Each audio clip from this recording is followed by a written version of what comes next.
A very good evening to all of you. The topic for today is hematopoietic stem cell transplantation nursing.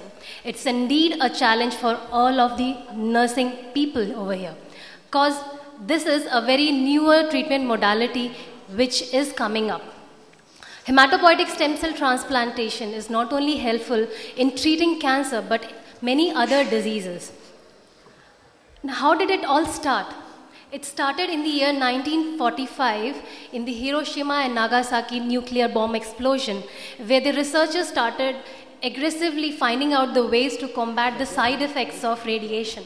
And then we found out the hematopoietic stem cell transplantation can be helpful. So the first hematopoietic transplantation was done in mid-1950s on mouse, then on dogs, and in the year 1959, and in the year 1963, the first allogenic hematopoietic stem cell transplantation was done on human beings. Mr. E. Donald Thomas was awarded Nobel Prize in 1990 for doing a successful hematopoietic stem cell transplantation for treating acute leukemia, which is a blood cancer. What is this hematopoietic stem cell actually? They are the cells that form blood and immune cells known as hematopoietic cells, and they have four actions. First, it renews itself, differentiates, mobilizes into circulation, and can undergo programmed cell death. And hematopoietic stem cell transplantation is a medical procedure in the field of hematology and oncology, and it is used to treat diseases like diseases of the blood, bone marrow, and certain other types of cancer.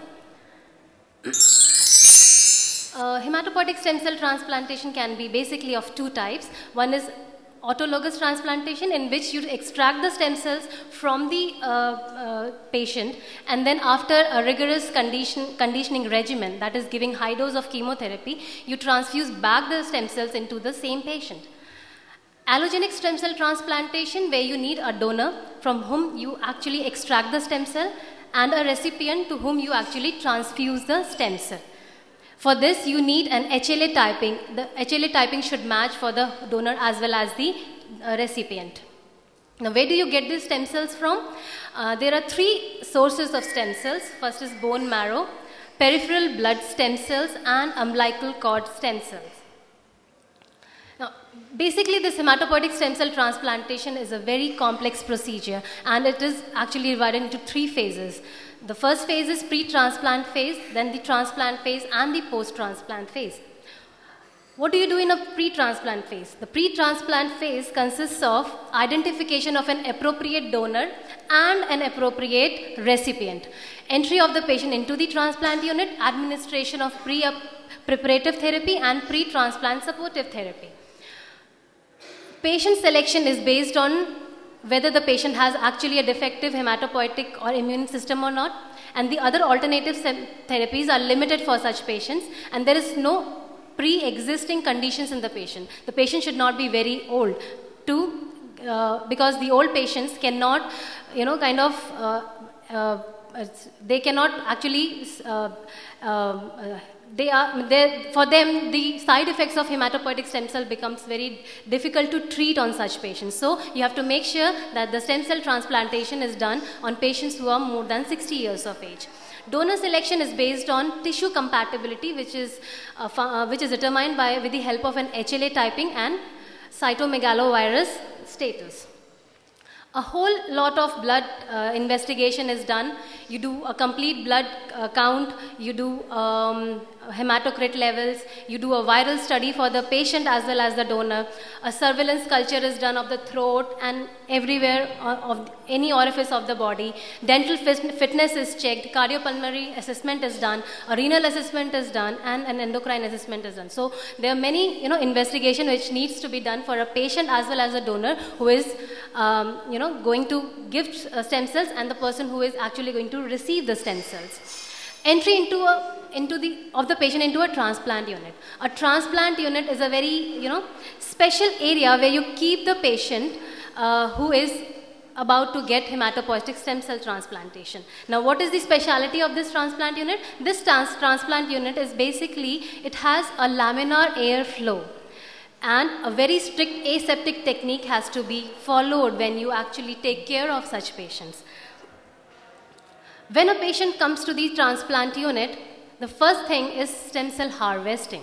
As I said, stem cells can be either taken from the patient itself or from a donor.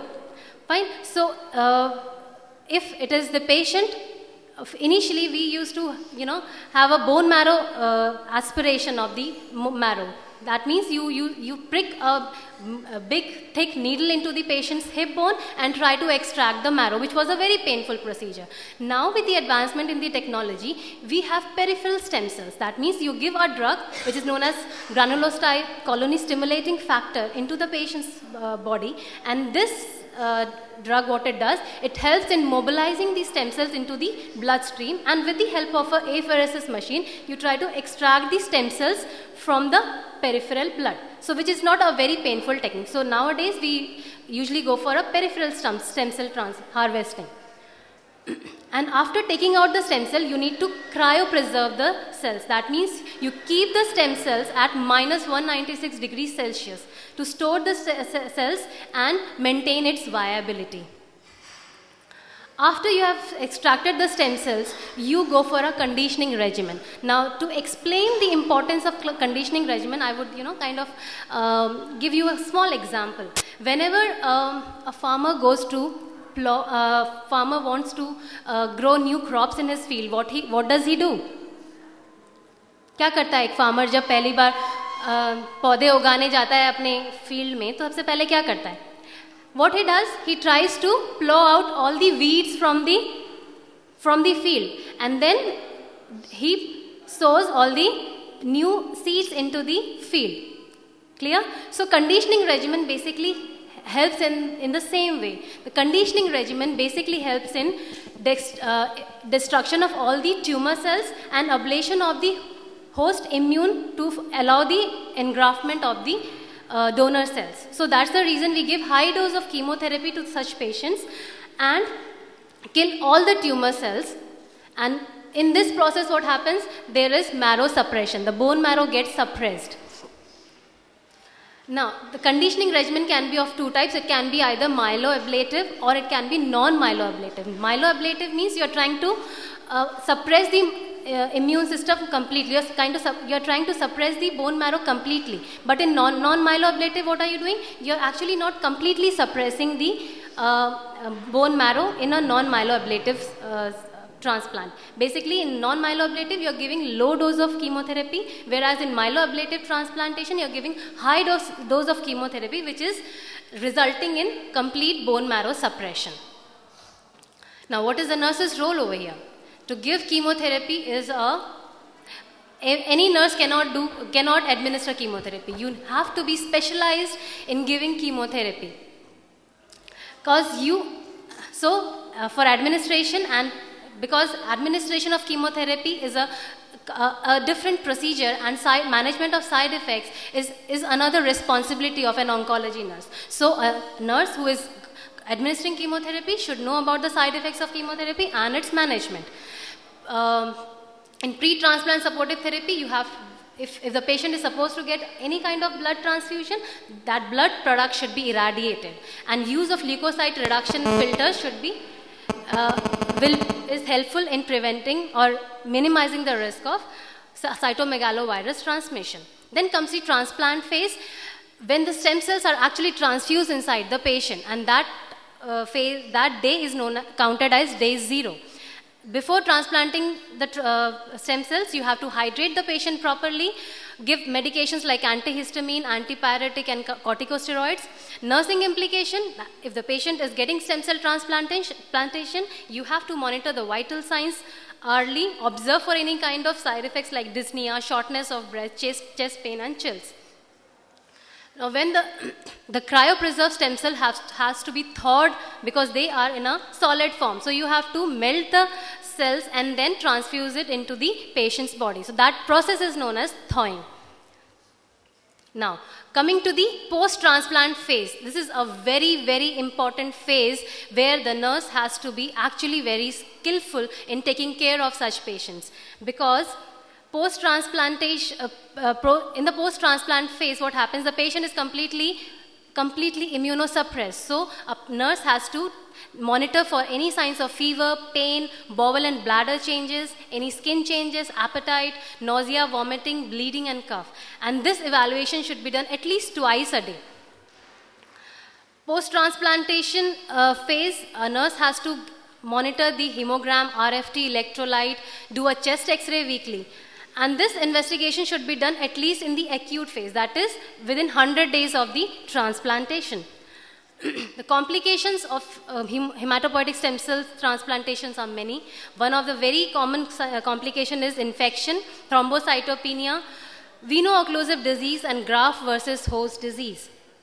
Now, to prevent infection, what one has to do is place a patient in a reverse isolation room. That means the patient is immunocompromised and can get infection from you. So that type of isolation is known as reverse isolation. You have to maintain a clean, intact skin and an intact mucous membrane. How do you do that?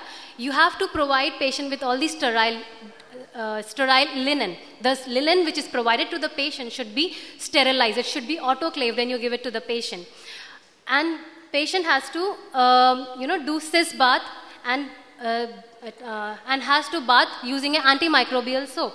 GI decontamination is done with the help of a mild antibiotic, and a sterile low microbial diet should be provided.